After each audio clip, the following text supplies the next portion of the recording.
E aí gente, tudo bem? Sejam bem-vindos a mais um vídeo do canal do PET Engenharia Química UFPR.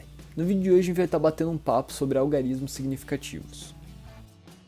Esse conteúdo em especial é muito importante porque algarismos significativos são o que nos ajudam a dar uma precisão mais adequada para uma certa medida. Por exemplo, se formos pesar uma amostra e a nossa balança acusar 50 gramas, nós temos uma dada precisão para essa massa, que vai até os miligramas.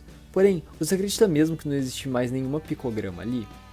Por isso, precisamos primeiramente entender como se obtém um número de algarismos significativos de uma certa medida. Para desenvolvermos esse conceito, podemos pensar na medida da altura de uma pessoa.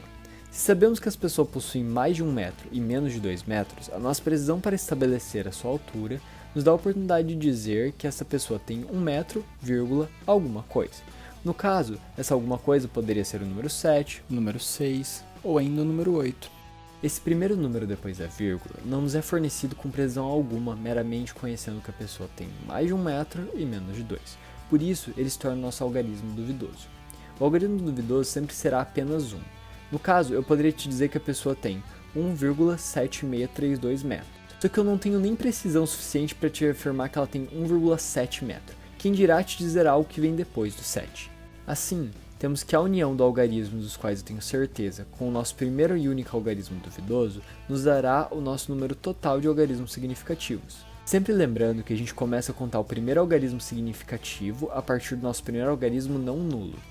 Ou seja, sempre devemos desconsiderar todos aqueles zeros à esquerda do nosso primeiro algarismo não nulo. Só que para esse vídeo, o tópico que mais nos interessa é estabelecer como são feitas as operações com esses algarismos significativos. Por exemplo, se possuímos uma tubulação que está dividida em 3 partes e queremos saber sua largura total somando as larguras individuais de cada uma das partes, é necessário se atentar à precisão das medidas de cada uma dessas partes.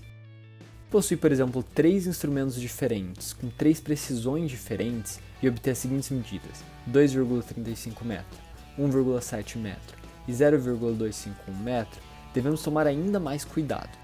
Erroneamente, poderíamos pensar que bastaria somar todos eles de uma vez só e ignorar a precisão de cada uma das medidas para estar fazendo nossa soma. Todavia, esse método é errado, pois ele desconsidera que cada medida foi tomada com uma precisão diferente.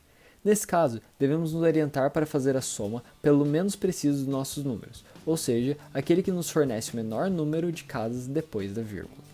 Assim, a nossa efetiva soma teria que ser entre 2,3, 1,7 e 0,2. Mas para somar, é necessário igualar o número de casas depois da vírgula das medidas com precisões diferentes. O resultado para a soma deveria ser 4,2 e não 4,301, pois não se pode garantir que aquele 1,7 não era na verdade um 1,74. Para produtos e divisões, a gente vai ter um método de orientação diferente. Se desejamos obter a área de uma placa de gelo, que tem 0,57 metro por 1,305 metro, ao fazer essa multiplicação, a gente vai obter 0,74385 metros quadrados. Todavia, a nossa resposta seria 0,74 metros quadrados, pois precisaríamos sempre adequar o nosso número de algarismos significativos da resposta com o menor número de algarismos significativos dos dados fornecidos, o que nesse caso significaria ter apenas 2 algarismos significativos como 0,57, independente do nosso número de casas depois da vírgula. É importante salientar que muitas vezes a gente vai ter que fazer arredondamentos para adequar o nosso número aos seus algarismos significativos. O arredondamento tradicional, ele dita que se o primeiro algarismo depois do duvidoso for de 5 a 9, a gente vai somar 1 no algarismo duvidoso, assim arredondando ele para cima. Em caso contrário, se o primeiro algarismo depois do duvidoso for de 1 a 4, a gente vai manter tudo como estava, assim fazendo aquilo que é comumente chamado de arredondar para baixo. Já o arredondamento por truncamento se refere a apenas cortar ou truncar todos aqueles números que vêm depois do duvidoso, independentemente de quais eles sejam.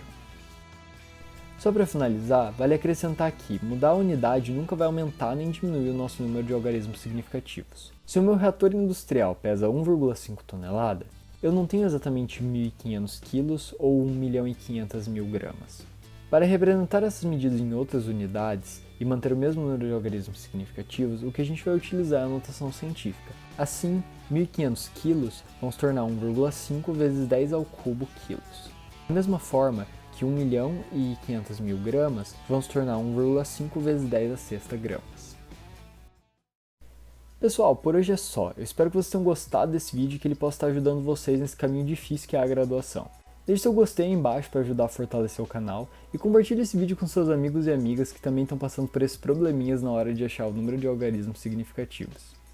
Também nos sigam nas redes sociais para estar acompanhando as nossas atualizações de próximos vídeos. Muito obrigado pela atenção e até a próxima!